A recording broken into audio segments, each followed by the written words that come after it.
प्रसन्नमजायता सर्वविघ्नोपशांत है।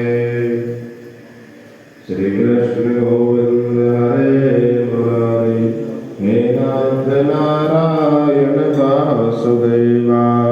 श्री कृष्ण गोविंद हरे मुरारी हे नाथ नारायण वासुदेवा। हे नाथ नारायण वासुदेवा। श्री नाथ नारायण वासुदेवा। श्री कृष्ण गोविंद हरे मुरारी हे नाथ नारायण वासुदेवा। बोले सतगुरुदेव भगवान की जय। बोले गणपति भगवान की जय। लक्ष्मी नारायण भगवान की जय। माघ मास महात्म की जय। लोमस ऋषि कहने लगे कि जिस पिशाच को देवहूति ने मुक्त किया था वह पहले द्रविड़ नगर में चित्र नाम वाला राजा था। बहुत ही बड़ा शूरवीर, सत्य बोलने वाला, यज्ञ कराने वाला। वह नित्य प्रति अतिथियों की पूजा करता था। ब्रह्मा विष्णु महेश और सूर्य की पूजा हमेशा किया करता था।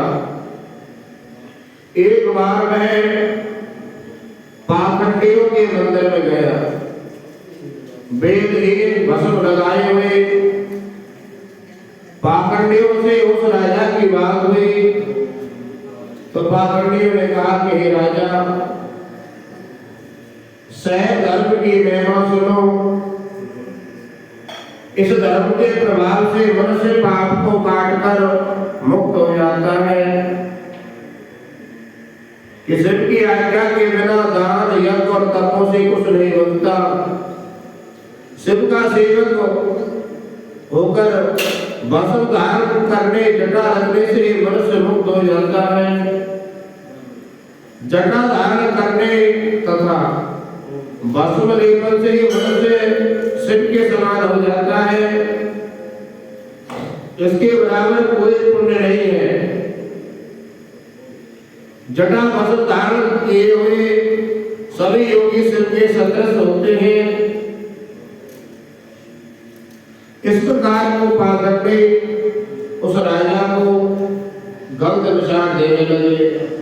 अतः शिव पूजन से किसी बात का विचार नहीं कि कब से ही ब्रह्मत्व प्राप्त होता है, जन्म नहीं। इस कारण शैव का दर्शन उत्तम है। शिव के सिवाय दूसरे देवता का पूजन ना करें, ऐसा यानी वो पाखंडी उस राजा को बताने लगे, धर्म से हीन करने लगे। किसी तपस्वी को विष्णु का त्याग करना चाहिए, ना ही विष्णु की मूर्ति का पूजन करना चाहिए। इसी से भवसागर से पार होने के लिए विष्णु का नाम भी न लेना चाहिए। इस पाखंडी के अच्छे वचन सुनकर राजा ने मन में आकर धर्म को त्याग दिया। जो यज्ञ करता था, अतिथि पूजा करता था, दान देता था, ध्यान करता था, सभी को त्याग दिया और पाखंडियों की बात में आकर के उसने अपने घर के अग्नि को बुझा दिया। विष्णु की निंदा की, गौ ब्राह्मणों की निंदा की। कहने लगा विष्णु कहाँ रहता है, किसने देखा है। जो लोग नारायण का पूजन करते थे उनको वह दुख देता था। पाखंडियों का मत उसने स्वीकार किया, धर्म छोड़ दिया, व्रत छोड़ दिया, दान छोड़ दिया। शिव विष्णु ब्रह्मा सूर्य गणेश सभी की पूजा छोड़ दी उसने।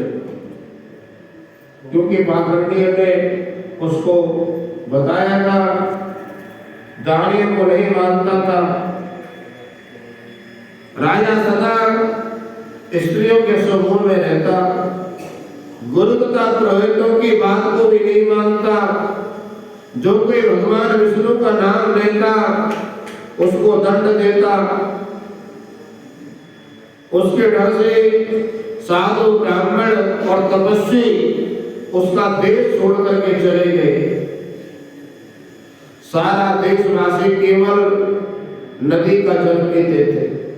अन्न का अभाव आया, जीविका से दुखी होकर वृक्ष आदि नहीं लगाते थे, ना ही खेती करते थे। प्रजा आने के भाव से गला सड़ा अन्न खाती, आचार विचार अग्नि क्रिया सबको छोड़कर काल रूप की तरह राजा शासन करता, सभी शुभ कर्मों को छोड़ दिया। कुछ काल के पश्चात उस राजा की मृत्यु हो गई। वैदिक रीति से उसकी क्रिया भी नहीं हुई। उसे यमदूत से अनेक प्रकार के दुख उठाने पड़े। कहीं पर जलती हुई आग में यम के दूतों ने उसको डाल दिया, लोहे की कीलों पर फेंक दिया।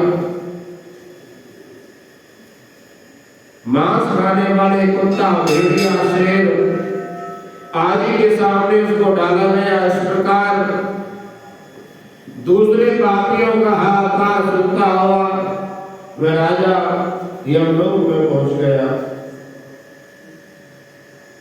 क्यों? कि उसने पाखंडियों के बातों में आकर के सभी कर्मों को त्याग दिया, पूजन को त्याग दिया, अतिथि सेवा को त्याग दिया, अपने घर में यज्ञ अग्नि को बुझा दिया। जो कोई पूजा करता, पाठ पढ़ता, उसको वह दंड देता। पाखंडियों के चक्कर में आकर के अपने वैदिक धर्म को त्याग दिया और मृत्यु होने के बाद में यमदूतों के द्वारा वह सताया गया और राजा यमलोक में चला गया। बोल शंकर भगवान की जय। श्री कृष्ण गोविंद हरे मुरारी, हे नाथ नारायण वासुदेव। श्री कृष्ण गोविंद हरे मुरारी, हे नाथ नारायण वासुदेव। नारायण वासुदेव, श्रीनाथ नारायण वासुदेव। श्री कृष्ण गोविंद हरे मुरारी, हे नाथ नारायण वासुदेव। लक्ष्मी नारायण भगवान की जय, भगवान की जय। जय श्री राम।